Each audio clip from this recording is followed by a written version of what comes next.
नमस्कार साथियों, अग्निवीर योजना के ऊपर विपक्ष और सरकार के बीच में काफ़ी गहमा-गहमी चल रही है।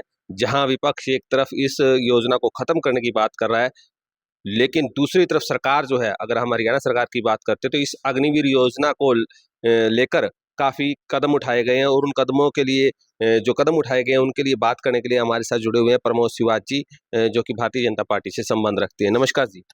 नमस्कार रघुवीर जी, आपको और आपके सभी दर्शकों को मेरी तरफ से राम राम। अग्निवीर योजना एक ऐसी योजना है जिसके ऊपर अ, हर रोज कोई ना कोई बयान, चाहे वो पक्ष का नेता है चाहे विपक्ष का नेता है, आ रहे हैं।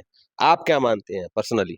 देखिए रघुवीर जी, बहुत अच्छी बात है, आपने एक अच्छा मुद्दा उठाया है। और मैं तो सबसे पहले ये कहना चाहता हूँ कि अग्निवीर, राहुल गांधी जी को ये पता ही नहीं कि अग्निवीर का मतलब क्या है। सबसे पहले तो राहुल गांधी जी को अग्निवीर के बारे में पता करना चाहिए। आज भी वो संसद के अंदर बड़े गूंज रहे थे कि जब हमारी सरकार आएगी तो हम अग्निवीर को ख़त्म करेंगे। एक तरफ ये कहते हैं कि देश के अंदर बड़ी बेरोज़गारी बढ़ी हुई है। तो मैं राहुल गांधी जी को बताना चाहता हूँ, एक हमारे जो कैबिनेट मिनिस्टर श्री राजनाथ जी ने उनको जवाब तो दे दिया है, लेकिन मैं भी आपके चैनल के माध्यम से उनको संचेत करना चाहता हूँ कि एक तरफ तो आप कहते हैं कि बेरोज़गारी बहुत है देश के अंदर।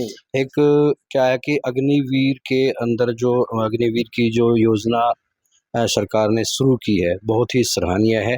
हर व्यक्ति उसको चाहता है। अगर विरोध करना है तो जनता विरोध करे, तब उसको बंद किया जा सकता है।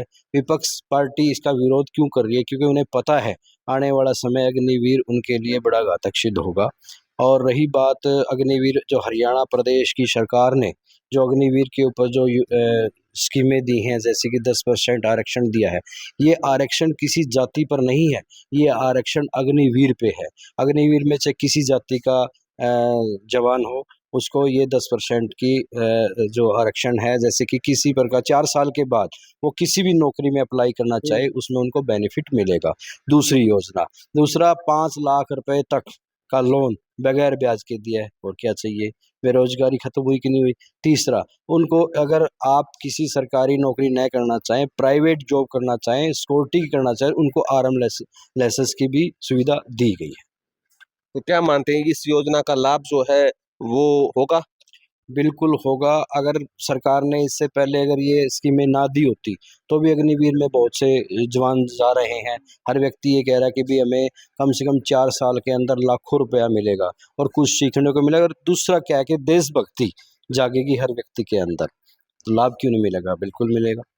और ये लोगों के द्वारा ये कहा जा रहा है कि जब सरकार जो ये निर्णय ले रही है, वो इस चुनाव को देखते हुए ये निर्णय लिए जा रहे हैं। देखो, विपक्ष का काम है जनता को गुमराह करने का, वो करेगी। आज राहुल गांधी जी चिल्ला रहे हैं, क्या 10 साल पहले, इससे पहले जो 10 साल कांग्रेस पार्टी की हरियाणा प्रदेश के अंदर, सेंटर के अंदर सरकार रही, तब वो कहाँ थे? तब उन्होंने काम क्यों नहीं किया जनता का? आज उनको जब श्री नरेंद्र मोदी जी यशस्वी देश के प्रधानमंत्री, तीसरी बार देश के प्रधानमंत्री बने हैं, तो इस चीज़ से उनको तकलीफ़ है, इसलिए वो आवाज़ उठा रहे हैं। किसी नेक काम के लिए अगर आवाज़ उठाए, तो भारतीय जनता पार्टी तत्पर है, उनके साथ है।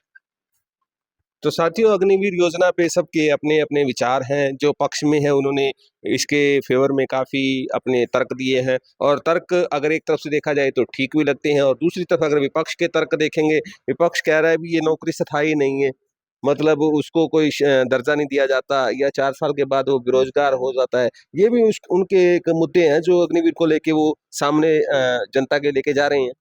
देखिए, मैं आपको एक बात बताता हूँ रघुवीर जी, आपने बहुत अच्छी बात कही कि 4 साल, विदेशों के अंदर एक स्कीम है कि हर घर का एक व्यक्ति 5 साल आर्मी के अंदर नौकरी करनी ही पड़ेगी, 4 या 5 साल को उनको लगाने पड़ेंगे। तो हमारी जो भारत सरकार है, वो किसी पे थोप तो नहीं रही है। मतलब जो बेरोज़गार युवा है, आप लोगों से पूछिए, जनता में जाइए, युवा साथी जो बेरोज़गार हैं, उनसे पूछिए, हर व्यक्ति इस चीज़ की सराहना करता है कि अग्निवीर जो योजना है, बहुत अच्छी है। और अब 4 चाँद लगा दिए हरियाणा सरकार ने इसके ऊपर जो स्कीमें दे करके, तो मैं तो ये मानता हूँ कि बहुत अच्छी स्कीम है, ऐसा करना चाहिए। तो साथियों, हम लेते हैं इजाज़त और इस मुद्दे पर लगातार आपसे जुड़े भी रहेंगे और भी अगर कोई ऐसा मुद्दा आपकी नज़र में आता है तो कमेंट बॉक्स में ज़रूर लिखिए। हम उसको भी कोशिश करेंगे नेताओं से बातचीत करके उसके बारे में उनके विचार क्या हैं जानने का प्रयास करेंगे। मेरे साथ जुड़े रहने के लिए आपका बहुत बहुत धन्यवाद और सर आपका भी बहुत बहुत धन्यवाद। नमस्कार, नमस्कार, थैंक